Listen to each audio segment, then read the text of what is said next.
Astaghfirullah. Hurairah radhiyallahu an, Nabi sallallahu alaihi wasallam bersabda, "Ayaqul ahadukum Allahumma ighfirli in syi'ta, Allahumma arhamni in syi'ta, liya'zim al-mas'alata fa innallaha la mukrihalah." Janganlah ada seseorang di antara kalian yang berdoa dengan mengucapkan, "Ya Allah, ampunilah aku jika Engkau berkehendak," atau dia berdoa, "Ya Allah, rahmati aku jika Engkau berkehendak." Akan tetapi hendaklah meminta dengan mantap dan bulat, karena sesungguhnya Allah tidak ada satupun yang memaksanya untuk berbuat seperti itu. Kemudian dalam riwayat yang lain, dalam lafaz Muslim, wal yu'addim ar-raghbata fa innallaha la yata'azamahu syai'un a'tah, dan hendaklah dia memiliki atau membesarkan keinginannya, karena sesungguhnya Allah tidak terasa berat baginya sesuatu yang ia berikan kepada hamba-hambanya. Ma'asyiral muslimat yang dimuliakan Allah subhanahu wa ta'ala, bab ini muallif rahimahullah ta'ala ingin menjelaskan tentang adab kepada Allah subhanahu wa ta'ala, berakhlak kepada Allah subhanahu wa ta'ala, bahwa kita jangan sampai kurang ajar, mungkin bahasa kasarnya, kepada Allah azza wa jalla, tapi beradablah, berakhlaklah kepada Allah azza wa jalla. Salah satunya adalah akhlak ketika berdoa, karena doa itu sesuatu yang sangat agung di hadapan Allah. Makanya Nabi sallallahu alaihi wasallam mengatakan, laisa syai'un aqram indallah minad du'a. Tidak ada sesuatu yang lebih istimewa, lebih mulia di sisi Allah melebihi doa. Karena doa adalah sesuatu yang sangat istimewa, permintaan hamba kepada Rabbnya, dan Allah subhanahu wa ta'ala sangat senang dengan hamba yang senantiasa terus meminta kepadanya. Maka syariat Islam mengajarkan tentang adab dan akhlak bagaimana cara berdoa. Salah satunya di sini, tidak boleh orang berdoa itu mengatakan, "Ya Allah, jika Engkau mau, ampuni aku. Jika Engkau mau, rahmati aku. Jika Engkau mau, berikan rizki kepadaku. Jika Engkau mau, berikanlah keturunan kepadaku," dan begitu seterusnya. Seorang tidak boleh mengucapkan kalimat itu. Kenapa demikian? Nanti kita akan berikan alasannya. Ma'asyiral muslimat yang dimuliakan Allah subhanahu wa ta'ala, kita tahu bahwa Allah subhanahu wa ta'ala berfirman di dalam Al-Quranul Karim, "Ya ayyuhan nasu antumul fuqara ilallah wallahu huwal ghaniyul hamid." Wahai sekalian manusia,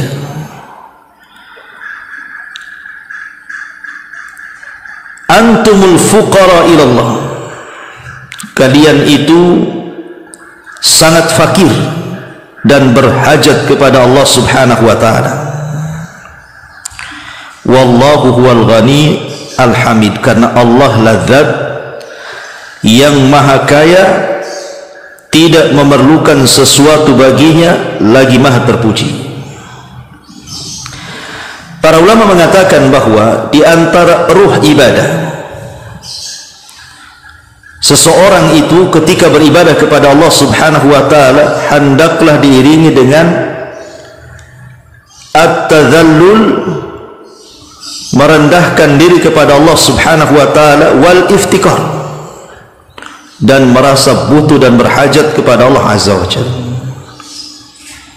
Jadi ruhnya sebuah ibadah itu adalah ketika kita ini merasa rendah, merasa hina, merasa kecil, merasa miskin di hadapan Allah azza wa jalla, merasa berhajat kepada Allah, butuh kepada Allah.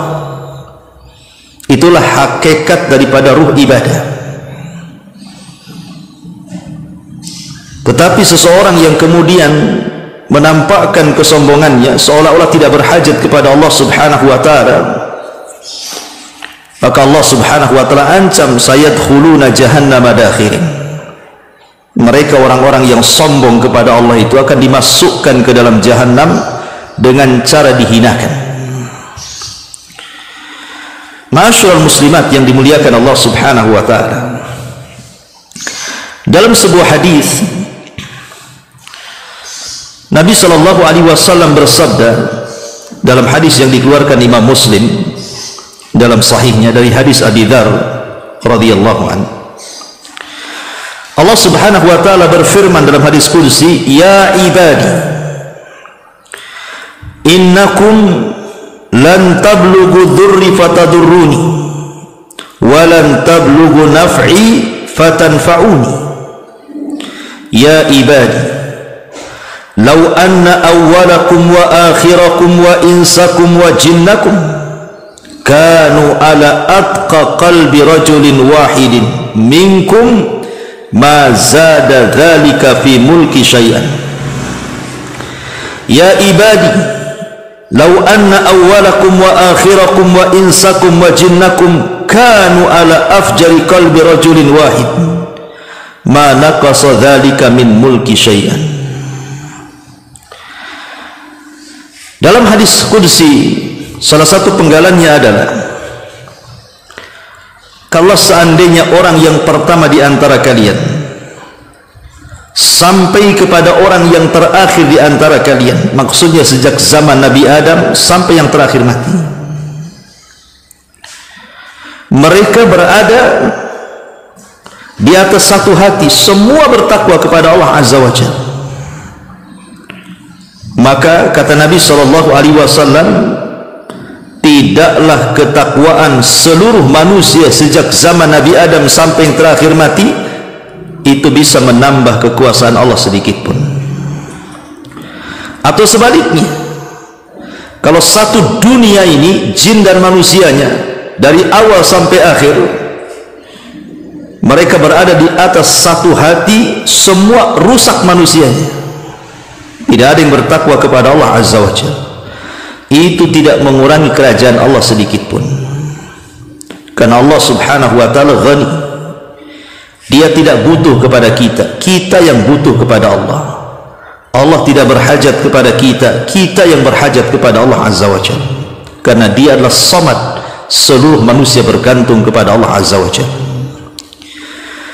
Bahkan dalam hadis yang lain, kalau seandainya orang yang awal-awal di antara kalian, Adam alaihi salatu wassalam, wa akhirakum, ataupun orang-orang yang terakhir di antara kalian, orang yang hidup menjelang kiamat, mereka berkumpul ala sa'idin wahid, di sebuah tanah dataran yang luas, dikumpulkan semuanya manusia di situ, jin dan manusianya. Kemudian mereka pun fayas'aluna mas'alatahu, masing-masing orang dan masing-masing jin, dari orang yang awal, jin yang awal sampai orang yang terakhir, jin yang terakhir hidup, mereka mengemukakan permintaannya. Semua minta kepada Allah. Ada yang minta banyak, ada yang minta berlebihan, ada yang minta sedikit, semua minta. Maka Nabi SAW mengatakan dalam hadis qudsi, kata Allah Subhanahu wa taala, maka Allah Subhanahu wa taala akan memberikan seluruh permintaannya, karena kekayaan Allah Subhanahu wa taala yang Allah berikan kepada seluruh manusia, jin dan manusianya, itu seperti jarum yang dicelupkan ke lautan, kemudian diangkat, kemudian di situ ada satu tetes di ujung jarum. Itulah kekayaan Allah Subhanahu wa taala yang diberikan kepada seluruh manusia dan jinnya, dan itu cukup untuk mereka. Sementara lautan luas itu adalah kekayaan Allah Azza wa Jalla.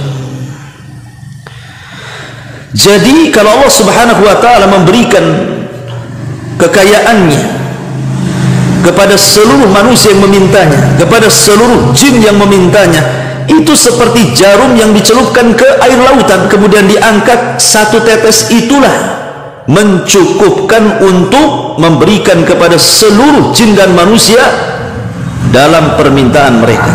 Artinya Allah itu ghani, maha kaya. Allah itu kaya. Allah itu sangat luas kekayaannya dan tidak terbatas. Karena yang diberikan kepada kita manusia dan jin dari awal sampai akhir itu hanya setetes air yang ada di ujung jarum, sementara kekayaan terbentang bagaikan lautan seolah-olah tak bertepi.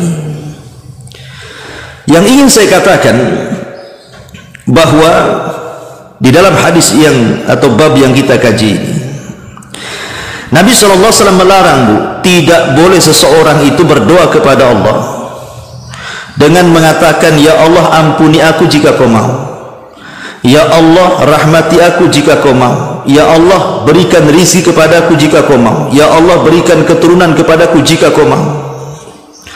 Kalimat seperti ini ada kalimat merendahkan, tidak beradab, merendahkan Allah Subhanahu wa ta'ala. Kenapa kalimat ini dilarang tegas dalam agama? Tidak boleh seseorang itu dalam berdoa mengucapkan kalimat itu. Pertama, karena orang yang berdoa seperti itu, dia menyangka bahwa Allah Subhanahu wa ta'ala seolah-olah tidak dibutuhkan oleh kita. Kalimat itu kan seolah-olah kita tidak berhajat kepada Allah, kita tidak butuh dengan Allah Subhanahu wa ta'ala, sehingga dia mengucapkan, ya Allah kalau kau memberi alhamdulillah, kalau tidak ya enggak mengapa, gitu kan. Lah ini kan seolah-olah kita tidak berhajat kepada Allah. Kita ini semua berhajat kepada Allah Azza wa Jalla.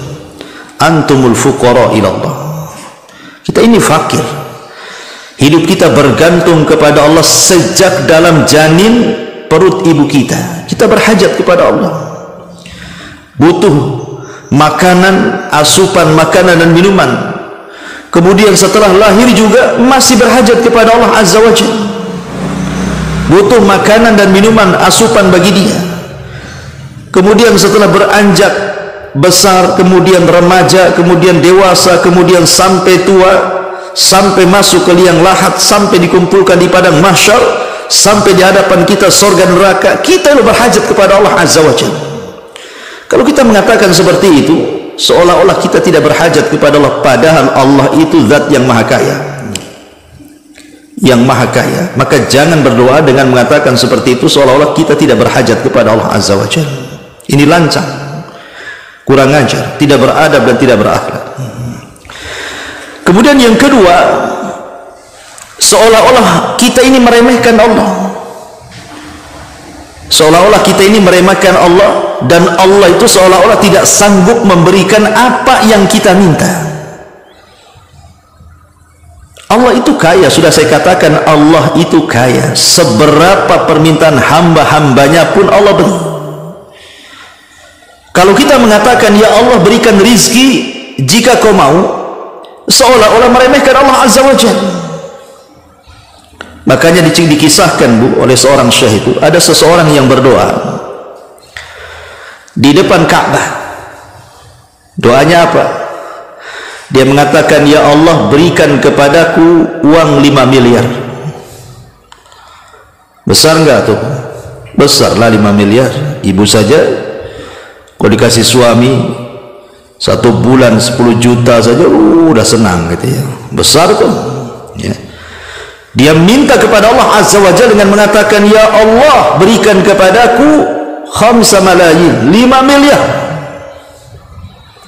Tiba-tiba orang di sampingnya mengatakan, wahai fulan, kenapa kau minta banyak-banyak, katanya. 1 miliar sudah cukup tuh, katanya. Kenapa kau mesti minta 5 miliar kepada Allah? 1 miliar sudah banyak, katanya. Maka orang yang berdoa ini melirik kepada orang sebelahnya dan mengatakan, hei fulan, aku loh tidak minta sama kamu, aku minta sama Allah. Kalau minta sama kamu 5 miliar ya kebanyakan lah. Paling kalau aku minta 5 miliar sama kamu, kau kasih mungkin 100.000 kan itu. Ini yang aku minta adalah zat yang maha kaya. Terserah aku lah yang minta 1 miliar, 2 miliar, 5 miliar. Yang aku minta adalah zat yang maha kaya.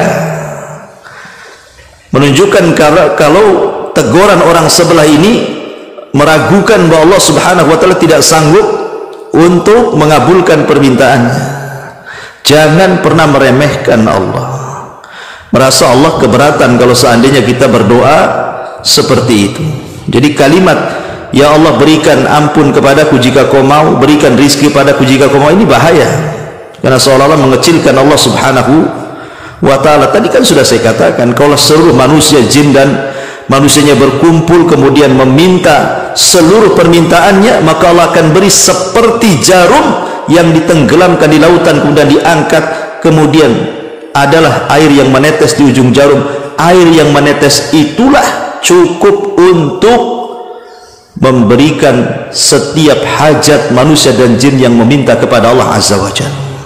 Jangan pernah ragu, jangan mengecilkan Allah Azza wa Jalla dengan mengatakan, ya Allah berikan rizki kalau kau mau, ya.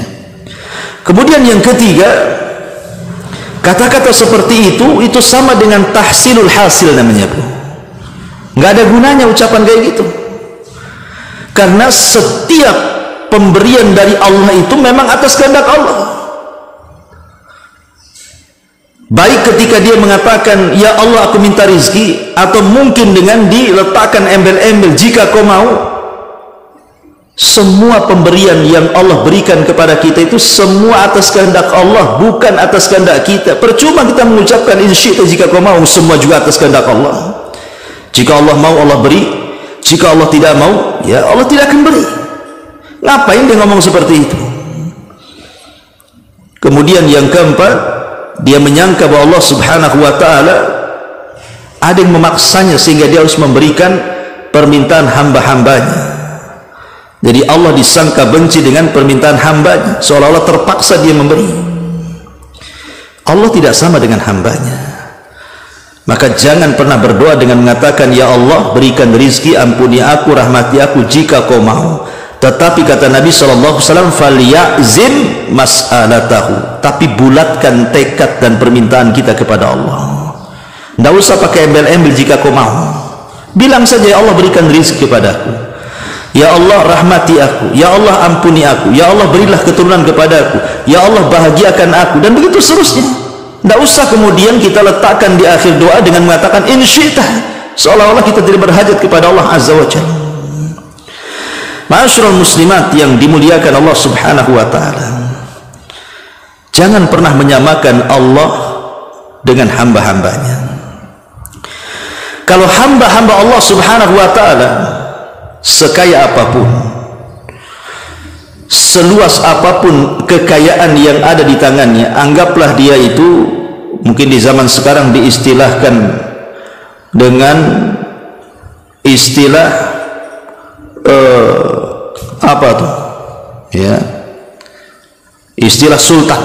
Sekarang kan kalau ada orang kaya dikit-dikit dibilang sultan, sultannya Batam, sultannya Jakarta gitu. Kalau ada orang kaya, anggaplah dia sultan, banyak kekayaannya, banyak perusahaannya, banyak apartemennya. Itu kalau kita meminta kepada mereka tidak sama dengan kita ketika kita minta kepada Allah Azza wa Jalla. Sebab manusia ini kalau diminta, bu, terkadang ketika memberi itu rasanya berat, karena mungkin yang kita minta itu terlalu besar. Yang kita minta itu terlalu besar, makanya dia berat mau ngasih. Kita ngajukan proposal minta 100 juta, tahu-tahu hanya dikasih 5 juta, padahal uangnya miliaran. Itulah manusia. Uang miliaran juga, uang triliunan juga, kadang-kadang kalau ada orang datang proposal, bu, tidak diberi seperti yang dicantumkan dalam proposal itu kan, bu. Dia minta 1 M, dikasih cuma 10 juta. Ya, itulah tabiat manusia. Mereka itu sekaya apapun tetap miskin. Tidak ada orang kaya itu kaya di dunia, tetap yang kaya itu Allah Subhanahu wa ta'ala. Ataupun bakhil, nggak mau ngasih dia, padahal kaya tapi bakhil. Dia berpikir seperti paradigma sekuler. Nih kalau saya kasih permintaannya, habislah uang saya. Padahal uangnya triliunan, miliaran. Yang diminta itu mungkin 1 juta, 2 juta. Nggak mau kasih dia, takut kurang kekayaannya. Dia nggak yakin bahwa harta dia titipan Allah Subhanahu wa ta'ala. Itulah manusia. Belum tentu ngasih karena dia bakhil. Ataupun kalaupun dia ngasih itu mungkin karena mungkin takut, mungkin dia diancam preman gitu ya. Kalau tidak dikasih, wah dia akan nyakiti kita nih. Terpaksalah saya kasih. Ini kalau tidak saya kasih, ini dipersulitlah pekerjaan saya. Kalau saya tidak kasih, dipersulitlah akses saya, dan begitu seterusnya.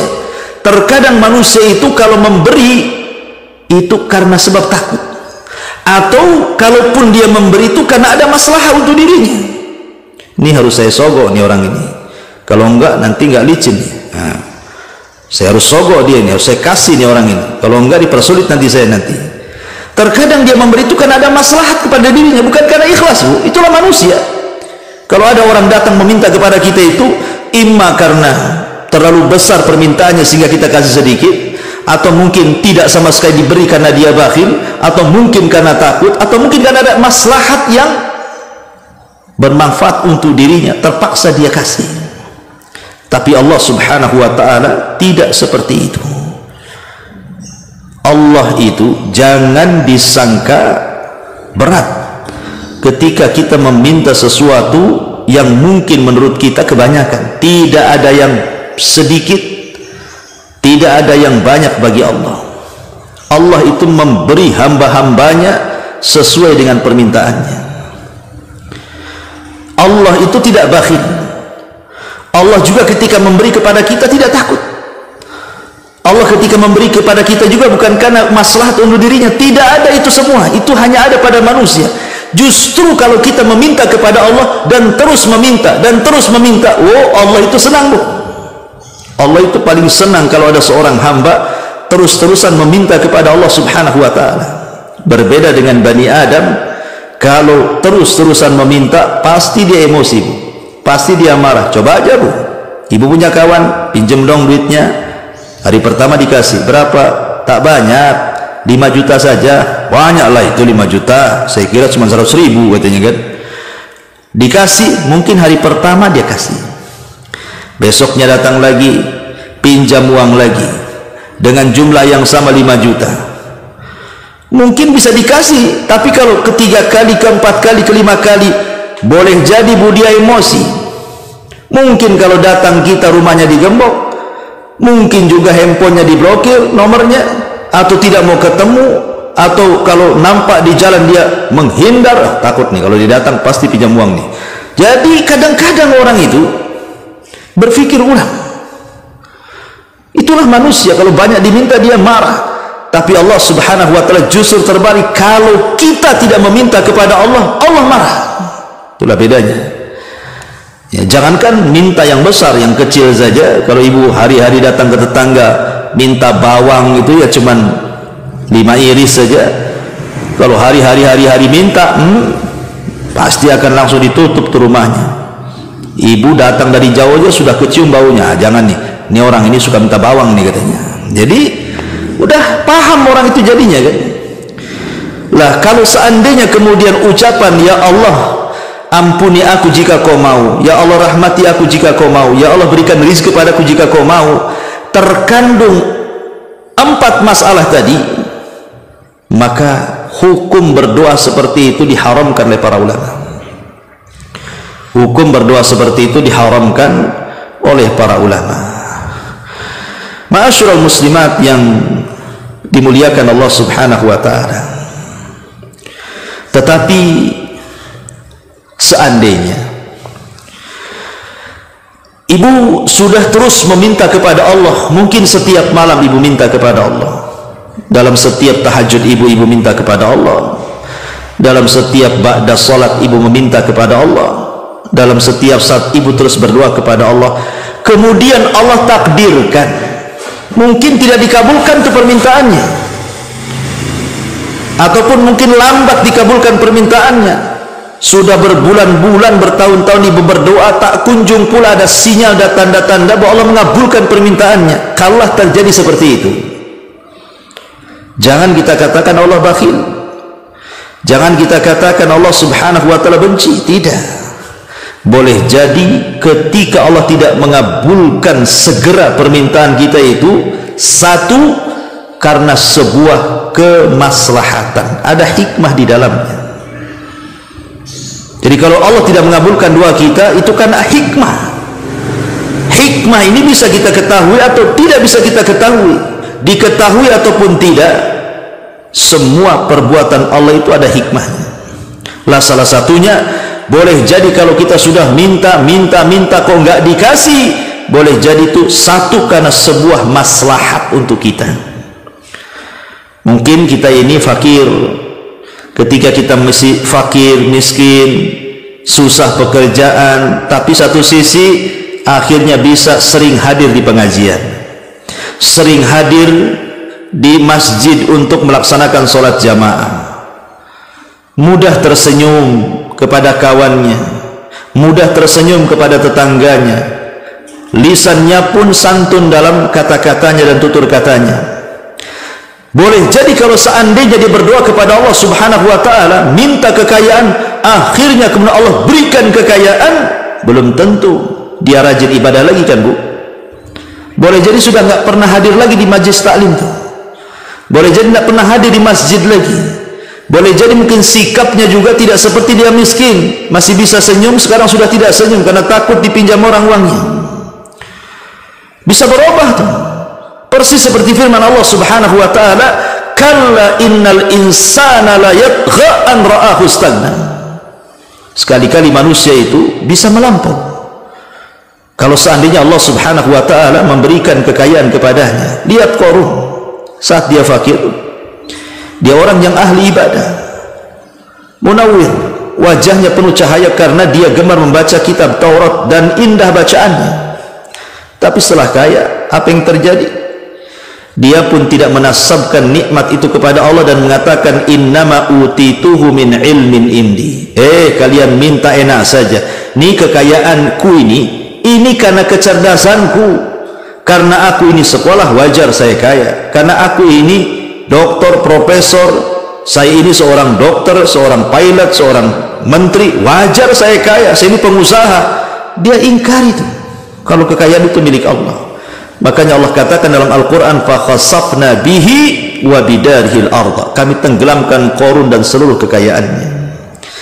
Jadi bisa saja ketika Allah kemudian tidak memberi permintaan kita karena sebuah maslahat. Sebab kalau diberikan kekayaan makin kufur kita. Makanya sengaja Allah Subhanahu wa ta'ala tidak memberikan kekayaan itu supaya dia tetap istiqomah. Dia bisa hadir di majlis taklim, dia bisa rajin ibadah, sikapnya juga santun, ucapannya juga santun, dan begitu seterusnya, supaya istiqomah dia. Ini kan baik, kan Bu? Ya, ini yang pertama. Yang kedua, boleh jadi Allah Subhanahu wa ta'ala tidak kabulkan segera itu karena Allah hendak menabung pahala bagi orang yang berdoa itu. Untuk apa tabungan itu? Untuk kelak di akhirat mengangkat derajat kita di surga. Jadi kalau seandainya kita terus berdoa kok nggak dikabul-kabulkan, Bu, boleh jadi Allah sengaja menabungkan pahala kita supaya kelak ketika Allah takdirkan kita masuk surga sebagai pengangkat derajat kita di surga. Amalan kita tidak banyak, tetapi surga ditinggikan oleh Allah karena apa? Karena rajin berdoa. Ini yang kedua. Atau yang ketiga, kalau memang kita berdoa kemudian lambat dikabulkan, boleh jadi Allah Subhanahu wa ta'ala akan memberi sesuatu yang jauh lebih baik dibandingkan yang ia minta. Bisa saja. Ya, bisa saja Allah Subhanahu wa ta'ala biarkan dia dulu berdoa, terus berdoa, akhirnya Allah memberikan sesuatu yang jauh lebih indah, lebih baik daripada permintaannya. Tidak mustahil bagi Allah. Tidak mustahil bagi Allah memberikan sesuatu yang terbaik dari permintaan seorang hamba kepadanya. Atau yang keempat, bisa saja Allah Subhanahu wa ta'ala tidak kabulkan segera permintaannya karena sebuah keburukan. Atau yang terakhir, mungkin Allah Subhanahu wa ta'ala mengabulkan dengan cara yang lainnya. Yang diminta lain, yang dikabulkan pula lain. Yang diminta supaya dimudahkan pekerjaannya, supaya diterima pekerjaannya, dimudahkan rizkinya, diluaskan rizkinya. Tetapi Allah tidak kabulkan permintaannya, yang dikabulkan pula permintaan yang tidak diminta. Contoh umpamanya dihindarkan dari kecelakaan, dihindarkan dari penyakit, walaupun mungkin dia tetap miskin, meminta kaya tidak dikabulkan, tapi badannya disehatkan, nggak ada penyakit. boleh jadi mungkin anaknya soleh dan soleha, boleh jadi kemudian rumah tangganya mawaddah warahmah. Allah kabulkan yang lainnya. Jadi bukan berarti kemudian kalau seorang berdoa kepada Allah kemudian Allah lambat mengabulkannya atau dikabulkannya tidak dengan segera gitu. Kemudian kita macam-macam kepada Allah Azza wa Jal, langsung suudzon kepada Allah Azza wa Jal. Tidak boleh, karena Allah Subhanahu wa taala itu ma'adhanni abdi bi. Kata Allah, Allah itu bersama prasangka hambanya kepada aku. Kalau dia berprasangka baik, Allah baik pada kita. Kalau kita berprasangka buruk kepada Allah, Allah akan buruk kepada kita. Jadi itu yang harus dipahami. Ma'asyiral muslimat yang dimuliakan Allah Subhanahu wa taala. Kembali kepada hadis tadi. Di sini Nabi sallallahu alaihi wasallam mengatakan la yaqul ahadukum. Janganlah salah seorang di antara kalian berkata, Allahumma ighfirli in syi'ta. Ya Allah, ampuni aku jika kau mau. Allahumma arhamni in syi'ta. Ya Allah, rahmati aku jika kau mau. Kalimat ini tadi saya sudah jelaskan 4 poin. Salah satunya adalah seolah-olah dia tidak berhajat kepada Allah. Tetapi ada doa yang biasa ibu ucapkan kan bu, kalau ibu mendengar ada orang sakit. Biasanya ibu menyampaikan apa? La ba'sa tahurun insyaallah. La ba'sa tahurun insyaallah. Rasul mengucapkan kalimat itu. Kemudian di sisi lain di sini Rasul melarang tidak boleh mengucapkan in syi'ta. Ya Allah, ampuni aku jika kau mau. Sementara dalam hadis ini ketika ada orang sakit kita katakan la ba'sa, tidak mengapa, tahurun, semoga Allah bersihkan dosa-dosamu insyaallah jika Allah mau. Itu sama dengan kalimat in syi'ta, jika engkau mau ya Allah. Apa bedanya tuh? Kenapa dalam lafaz ini Rasul SAW menganjurkan untuk mengucapkannya, sementara dalam hadis ini Rasul melarang mengucapkan kalimat in syi'ta jika Allah berkehendak? Maka ulama menjawab bahwa kalimat la ba'sa tahurun insyaallah ini bukan babnya babul insya, bab doa bukan, tapi di sini babul khabar. Kalimat la ba'sa tahurun insyaallah ini bukan doa tapi khabar, menghabarkan. Jadi kalau ada saudara kita sakit, seolah-olah kita katakan, yang sabar ya, kalau engkau sabar nanti dosa-dosamu akan dibersihkan dengan penyakitmu jika Allah berkehendak. Itu kan hanya ngasih tahu ya, bukan mengatakan semoga dosa-dosamu hilang dengan penyakitmu insyaallah. Ya, itu tidak boleh ya. Tetapi yang dimaksud di sini khabar. Dan kalimat insyaallah dalam bab ini memang dalam rangka mencari berkah, tabaruk dengan insyaallah. Makanya Syekhul Islam Ibn Taimiyah rahimahullah ta'ala ketika hendak menyerang pasukan Tatar Mongolia, pasukannya mengatakan kita akan serang Tatar. Kata Syekhul Islam Ibn Taimiyah, katakan insyaallah, kita akan menyerang Tatar dan kita akan menang. Kata Syekhul Islam Ibn Taimiyah, katakan insyaallah sampai 3 kali. Kemudian Ibn Taimiyah mengatakan maksud ucapan saya insyaallah adalah tahqiqan la ta'liqan. Maksudnya adalah tahqiq, sebuah keyakinan, bukan sebuah keraguan-raguan. Artinya mengucapkan insyaallah ini mengambil berkah dengan menyebut nama Allah Subhanahu wa taala. Jadi harus dibedakan, kalau la ba'sa tahurun insyaallah ini enggak apa-apa, ini bentuknya khabar. Tapi kalau di sini Allahumma ighfirli in syi'ta, Allahumma arhamni in syi'ta, ini hanya contoh saja. Doa apapun dengan mengatakan ya Allah berikan rezeki kepadaku jika kau mau, berikan keturunan kepadaku jika kau mau, maka apapun bentuk doanya kepada Allah jangan diembel-embeli dengan kata-kata in syi'ta, jika kau mau, karena seolah-olah itu menunjukkan kita tidak berhajat kepada Allah Subhanahu wa taala, dan ini tidak beradab.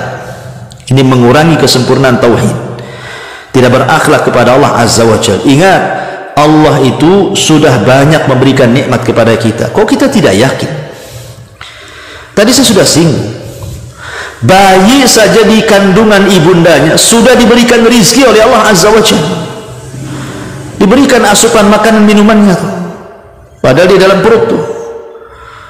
kemudian dia lahir diberikan rizki lagi, kemudian besar sedikit diberikan rizki lagi, kemudian dia menikah Allah berikan rizki lagi, kemudian dia tua kemudian meninggal Allah kasih juga rizki dalam kuburannya, kemudian dia masih surga Allah kasih lagi. Jadi Allah itu terus memberikan kepada kita tuh, memberi harta, memberi ketenangan, kesenangan, sakinah, mawaddah, anak yang baik, pasangannya, itu semua rizki dari Allah subhanahu wa ta'ala. Ya, jadi jangan mengucapkan in syi'ta jika kau mau. Dia sendiri berhajat kepada Allah, dia sendiri sudah banyak diberikan rizki, kok dia mengatakan insyaallah? Ini kan tidak beradab kepada Allah azza wa jalla. Makanya kemudian Rasul mengatakan falyazim liyazimal mas'alata, tapi kalau berdoa bulatkan keyakinan. Ibu harus yakin kalau doa ibu itu pasti dikabulkan. Ibu harus membulatkan tekad bahwa doa-doa ibu itu pasti didengar dan pasti akan diijabah. Harus yakin. Zat yang kita sembah loh, zat yang yakin Allah azza wa jalla. Maka saat kita beribadah pun harus dengan keyakinan, karena zat yang kita sembah adalah zat yang yakin.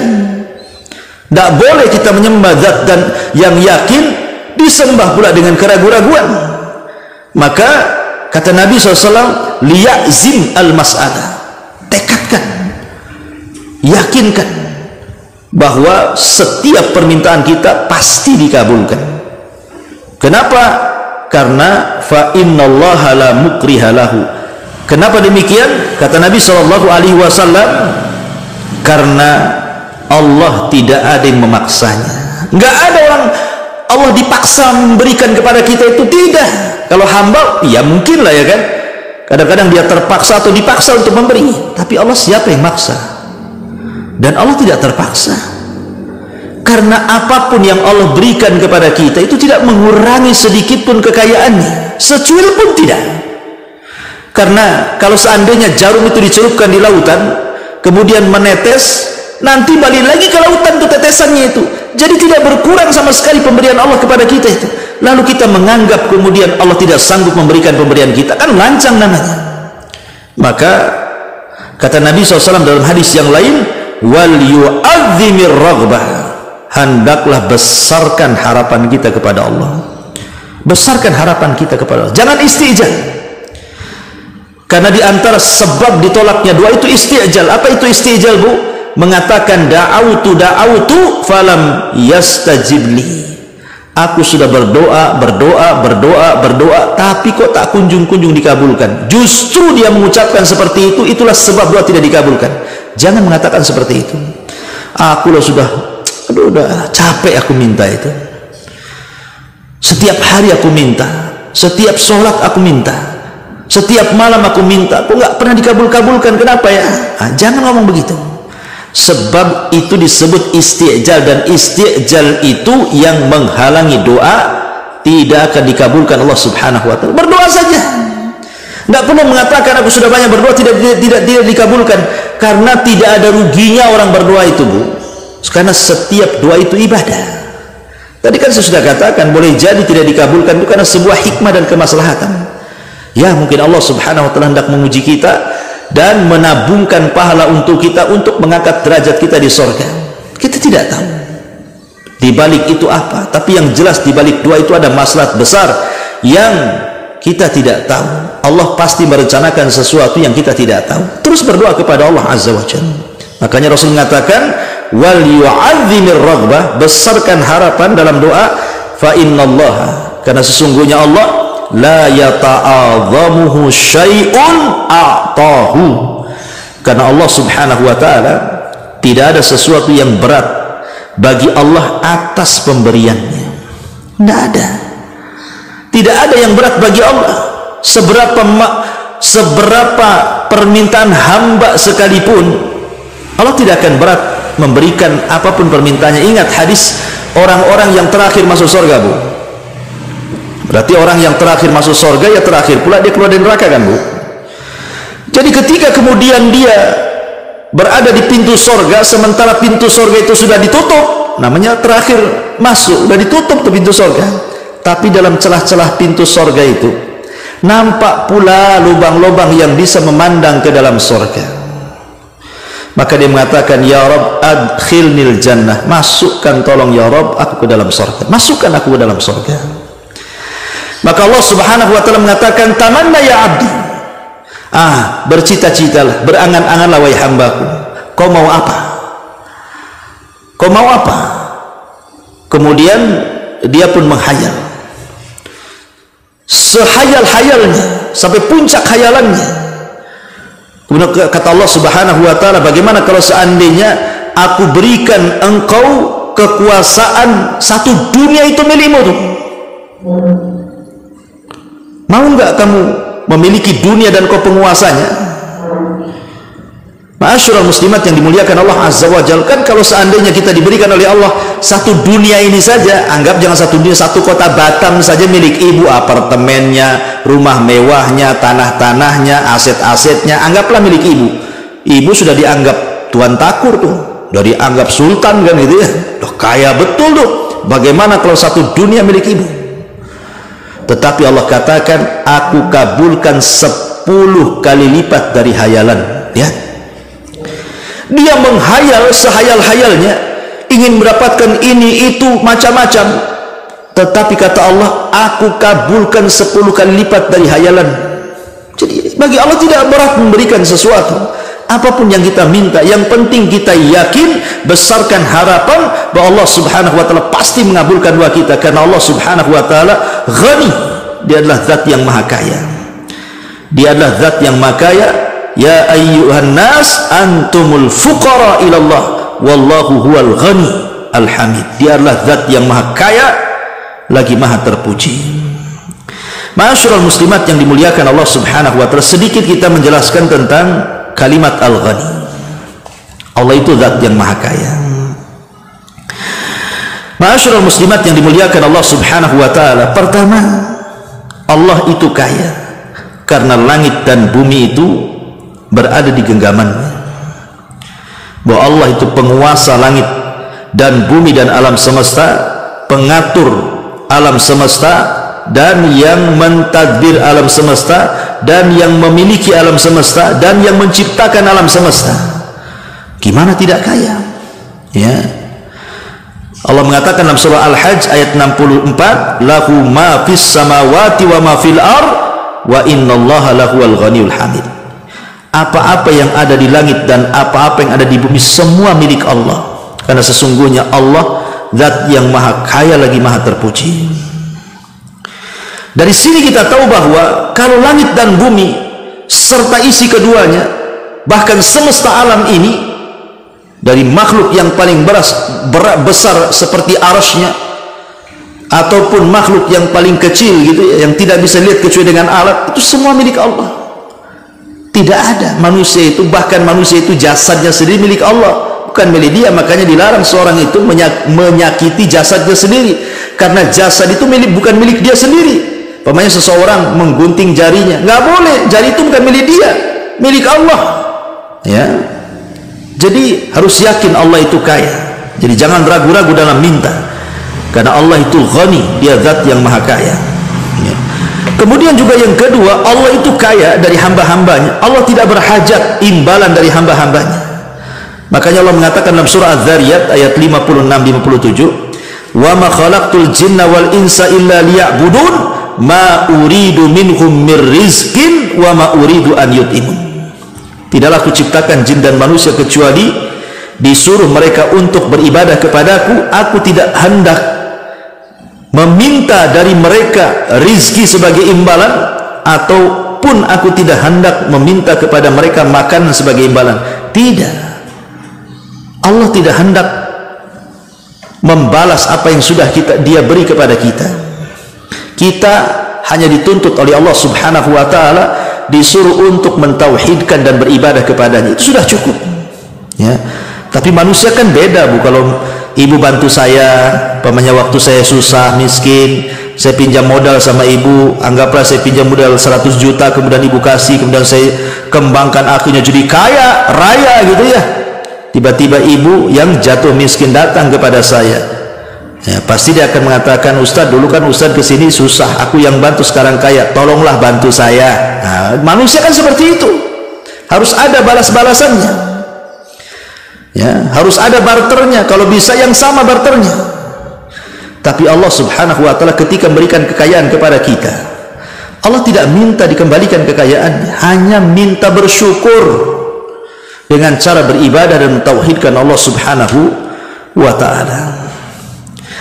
Kemudian juga Allah Subhanahu wa taala menggandengkan kalimat kaya dengan pujian, wallahu huwal ghaniyul hamid, dan Allah zat yang maha kaya lagi maha terpuji.